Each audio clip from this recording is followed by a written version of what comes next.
Now, since I've not targeted tarpon, it's a little hard for me to give a true top 10 list here. So what we're going to do is we're just going to go north to south and give you guys some ideas as to where to look. If you want to add anything, as always, feel free, drop some comments in here. I love the conversation.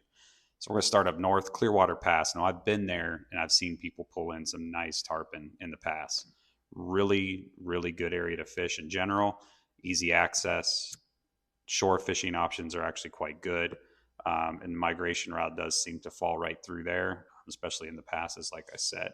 And there are several charters that run out of the area. Also, a bonus.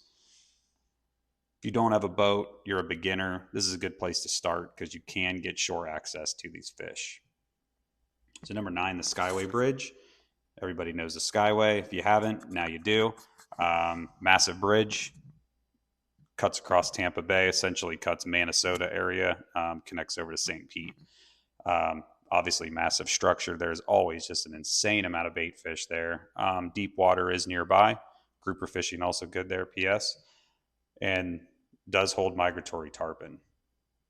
This really is a good spot for boaters. Yes, they do catch them off the bridge quite a bit. Obviously, the bigger, the more challenging it can be.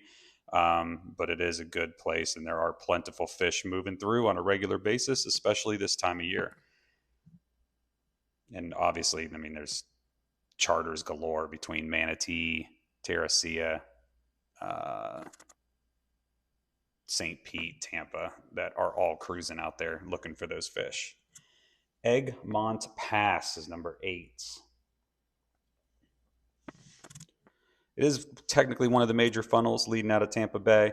I've not really paid a lot of attention there, but I do see a lot of people talking about it on social media, mentioned in YouTube channels. I do hear that the fish can stack up pretty nice. Typically, charters is the way to go to get out there. If you are seasoned, obviously, and you've got your own boat, obviously you can access Egmont Pass pretty easily, but charters, I think, are definitely the way to go here. And if we hit number 7 here at Bean Point, which is Anna Maria Island, it's beautiful, number 1. You can actually see quite a few tarpon from the beach there. I've seen them myself, actually, just the other day. Lots of sight fishing opportunities, even from land. By boat, even better. You can kind of get right off that first or second shelf from the beach. Longboat Key at number 6, New Pass specifically. Good area. Again, just there recently, one of my videos, we were catching snook right around the corner from this, and there was probably 8 or 9 boats stacked up in the evening. One time I was over there just hanging out, clearly targeting tarpon here in the last week or two. Beaches are very accessible, tons of charter options all the way down, even Siesta Keys, a short run, lots of charters down that way as well. And honestly, like, you hit the peak of tarpon season, you can drive over the New Pass Bridge, and it is obvious tarpon are in the area when they are in the area just by the number of boats. Right around the corner, big Sarasota Pass. Everybody, at least locally here, is familiar.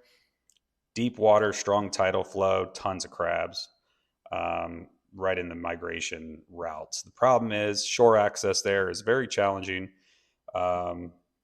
So if you're a shore fisherman, fisherwoman, it's a little bit hard. By boat, obviously much easier. There is a lot of jet ski traffic and other things you got to contend with, so just be mindful of that. It's just a very busy area, but does hold a lot of fish. Number 4, Venice, the Venice Inlet. I've been in the area, not quite seen a whole lot, but I've watched some YouTube videos and know some folks from the Venice, Englewood area, speak highly of it. Always migrating through there, at the right times. Lots of charters out of Venice, Englewood, all right there in that area.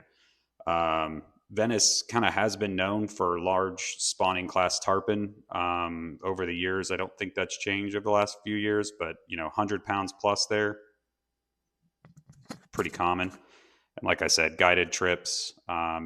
There's some access to the beaches and some of the inlets, but for the most part, I think boat's going to be the way to go there.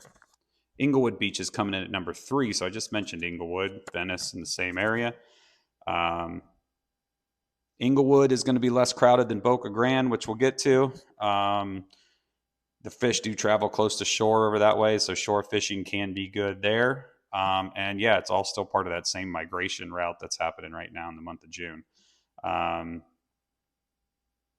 you know, just it's just one of those good spots. It's kind of almost a quiet spot. No one here, if you're talking to people, they're not like, oh yeah, let's go to Englewood and fish.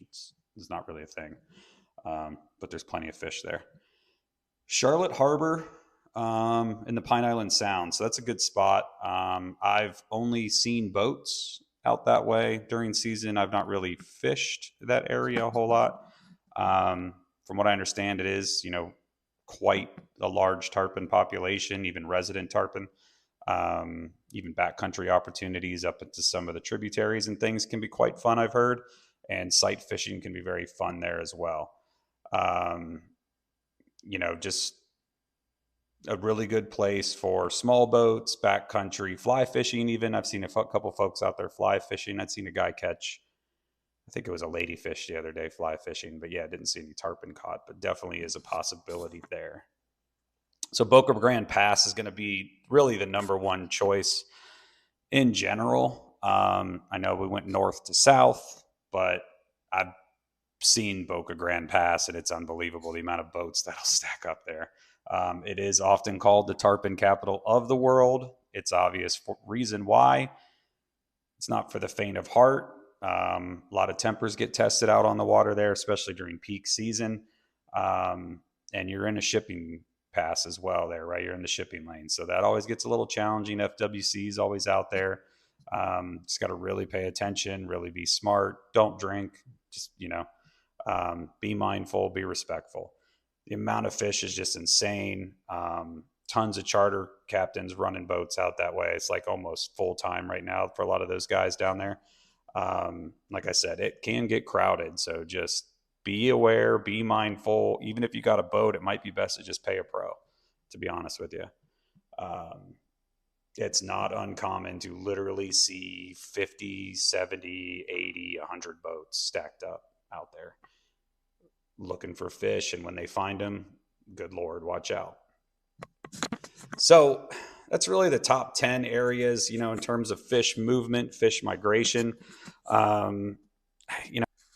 If you caught tarpon anywhere on Florida's Gulf Coast, drop your favorite spot in the comments. I'm really curious what people have to say. I don't expect a whole lot of comments because people are going to keep them quiet.